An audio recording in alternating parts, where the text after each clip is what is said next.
Why did I use this? Oh, Claremont. Ever wonder how to save your money and where to save your money or how to make money? Having money is not necessary for building wealth. Wealth is a long-lasting plan, going on for generations. Let Wanda tell you how. Tune in to Wanda's Wealth Moments every Wednesday at 9:30 and learn how to. Good morning, my friends, and welcome to another segment of Wanda's Wealth Moments, where every week you get to listen, learn, and earn some facts, foes, and tidbits about wealth and, yes, the weather. And I'm sure you've been listening in carefully. Today is the day we're supposed to be hit with about 15 to 20 centimeters of snow, not inches, centimeters. Okay. Okay. We don't want inches. Oh my goodness. So what are we at right now? We're looking at currently 0 degrees. So it's not bad, not bad. And we're supposed to hit a high of actually, what does it say? Minus -3. -3. Oh, well, I'm not going to complain. I'm not going to complain. It's winter. Okay. Just call it as it is. It's winter. So be ready for that snowfall today and be careful when you're driving out there because, you know, some people, they forget when that white stuff's on the snow on the road. Yeah, that's a problem right there. So let's just quickly jump in today. I know that Claremont had mentioned before, maybe we should talk a little bit about life insurance because, you know, it's very important to have that protection in place. And some folks, they don't understand the need for it, or some they'll go crazy if they don't have it. But at the end of the day, I always say, if it takes one income or two to manage your household, God forbid something happens to you, where then does the money come from to manage the household? Okay, got to think about that. Think about that in it just for that quick moment. Imagine if you were not here, if you passed on yesterday or last week, how do you think your family would be managing if they're dependent on you? Okay, that's really, really, really important to understand. But at the end of the day, it's, you know, when it comes on to insurance, there are different types out there. Okay. And, you know, for people to have an understanding of what they need, then we need to get clarity of what's available. And at the end of the day, it's about the numbers. Do the numbers work out? Do they make sense for you, for your family? Okay. So I'm going to just quickly share my screen to give an example of what I had a conversation with this woman. Sorry, it's like I forgot what I was trying to say. Okay, and we're just looking at some numbers so she could see and understand, you know, the differences between the two types of insurances that are out there. So let me just quickly do this. Now I'm just going to kind of go through this quickly just for time's sake, and then I'll elaborate probably a little bit more the next time around. Okay, so we could see the screen. We're okay?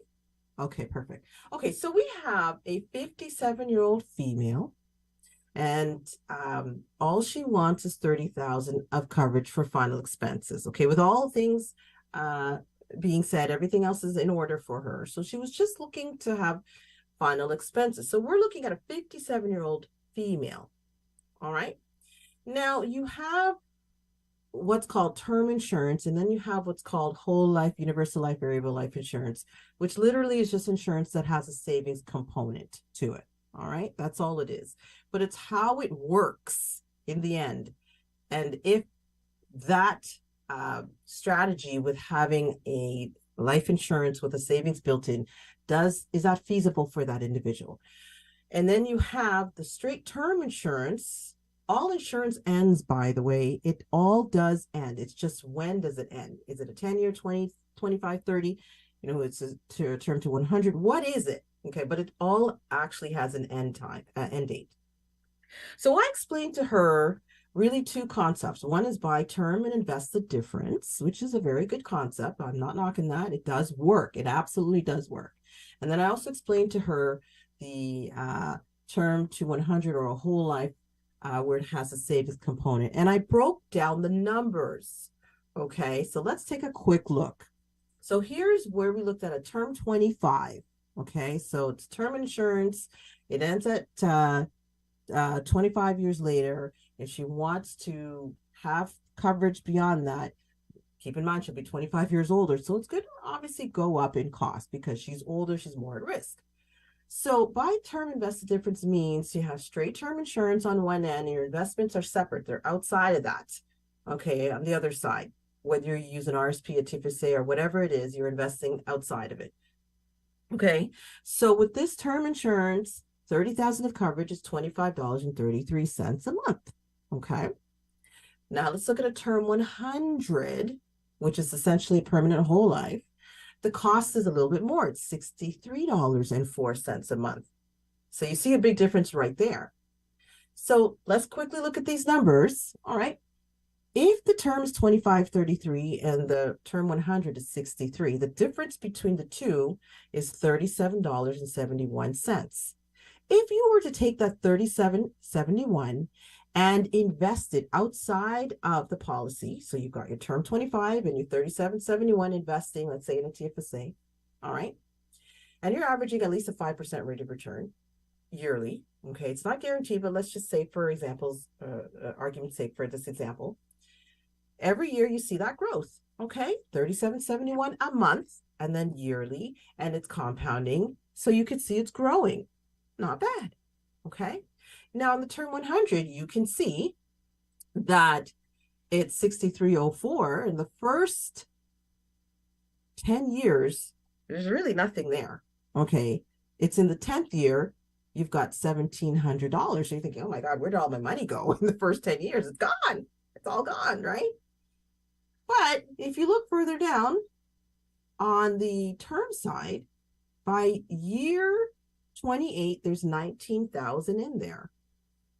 Okay, 19,000 in your investment, still have your 30,000 of coverage. So it's growing, all right? But if you look on the term 100 side at year 25, let's say, you've got 14,000 in your cash value. Okay, 18,000 in year 30. So it's like, it's still not working out. It's still not comparing to the term 25 by term invested difference. But let's look at this carefully though, all right? Now, you have this lady at 57. She only wants 30,000 of final expenses. Okay. If she were to pass away any time between 57 and 100 on the term 100 side, she's guaranteed that 30,000 of coverage. As long as she continues making her payments, she's guaranteed it. The cash value is there, but usually with permanent, all it is a transfer of liability. In other words, the insurance company is going to protect you the whole time, all right? But they're literally transferring the liability over to you over time so that you're building up the 30,000 in the cash value, okay? So that whenever you pass away in that time period, that 30,000, your cash value is going to make up some of that 30,000, okay? Because they're helping you essentially save that 30,000 over time.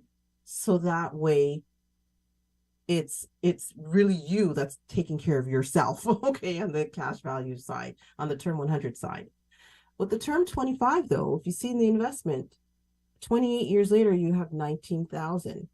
Okay. So if you pass away, you've got the 30,000. Okay. That's paid out. And then whatever's in the investment of the 19,000, which is a great idea. Okay. But the problem is, unfortunately, as one is getting older, okay, they're already getting into retirement years. So they have limited funds. If they didn't save up enough, or maybe they don't have a pension, the pension's not enough, okay, they have to find a way to continue saving and investing during their retirement years. Well, that's the time where you're drawing down. So you may not be in a position to continue putting money into your investment. Okay.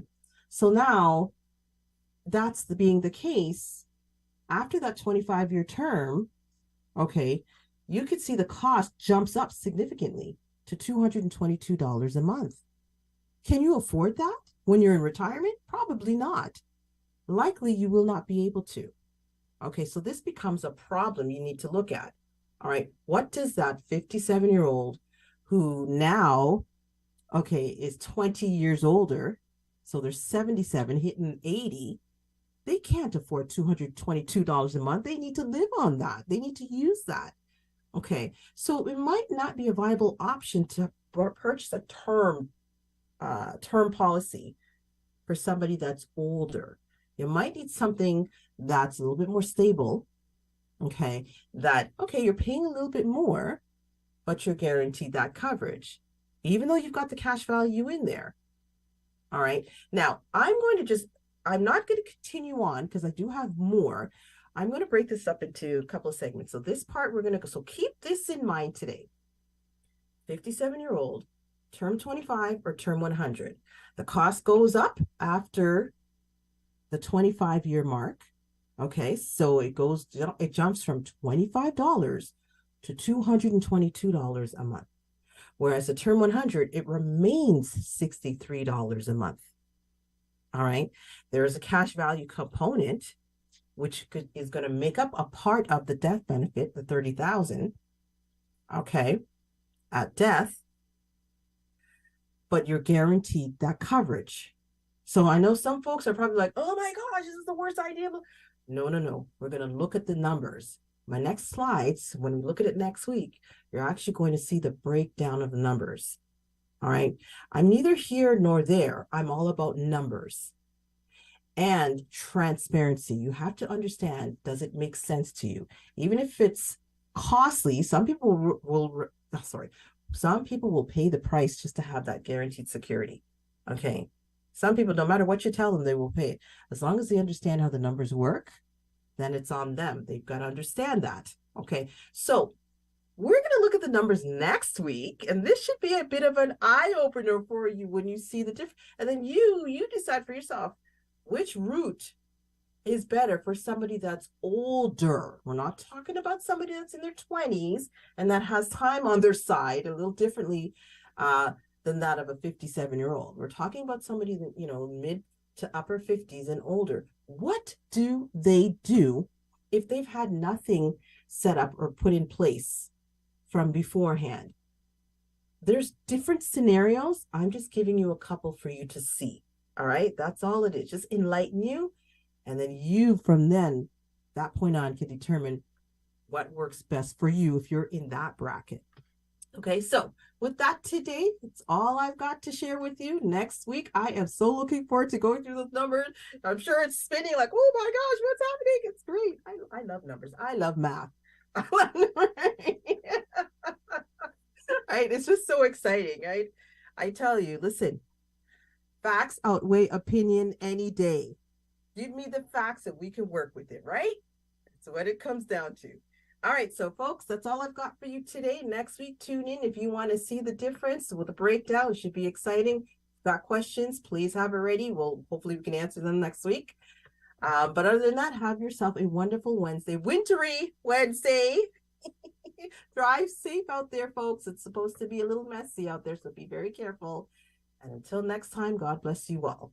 Bye. Thank you so much, and we thank you for sharing that. We talk about insurance all the time. We talk about the term, that kind of stuff, and I believe that insurance is necessary. Yes. If you don't have something else in place. Other than that, if you don't, and I'm glad you use my age group. I thought you were 29. What? Oh, I'm sticking to that. Let me just sign out here from both of you. Thank you so much, Wanda. Thank you so much for sharing.